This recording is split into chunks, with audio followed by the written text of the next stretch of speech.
Welcome into the 2-minute drill here in Inside the Auburn Tigers. Jason Caldwell and Mark Murphy from Inside the Auburn Tigers magazine, autigers.com. And Mark, obviously coming off a extremely disappointing offensive performance against Clemson, to expect some changes, and changes in personnel sometimes come along with that, but this is a little bit different change. We got a change in coaching in terms of where guys are going to be, and I think it's something that probably makes a lot of sense for Auburn right now. Chip Lindsey goes from the sidelines to the booth, where he'll be able to kind of oversee everything, call plays from up top, and then Herb Hand moving down to the sidelines, Mark, and I think that may be one that gets lost more than anything. I think with the offensive line issues, communication, those things, I think it's a really big deal for Herb Hand to be on the field. There's no reason not to give it a try if they think that's going to work, because what we saw at Clemson was not acceptable. 117 yards of total offense.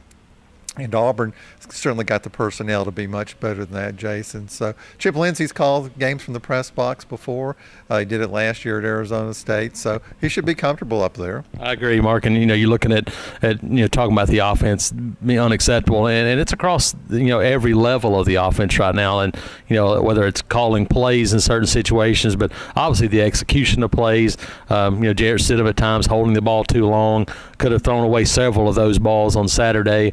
Offensive line issues and turning some guys loose and not being able to pick up some of the blitzes and things Clemson was doing, just getting beat sometimes. Not having healthy Kerryon Johnson, Cameron Petway obviously has an impact on this Auburn offense too. But you look to wide receivers, Mark, not making some plays when they get the opportunity. There's a whole lot to be cleaned up on this Auburn offense. The wide receivers had lots of chances to catch balls Saturday night, and they didn't do it. And they've got some depth and they've got a lot of good athletes out there, but they got to prove it in game situations, or else if I'm coordinating the Auburn offense, I'm going to run the ball more often if the receivers aren't getting the job done. Absolutely. So you look at it, Mark, and may not be able to tell a whole lot of difference in terms of offensive execution. You should be able to execute against Mercer on Saturday, no matter where your coaches are, and maybe not even be able to tell anything against Missouri the following week. But what it does, Mark, is this gives you at least a week to kind of get used to it, see how it works out from a communication standpoint, and get set. Because, Mark, once you get through these,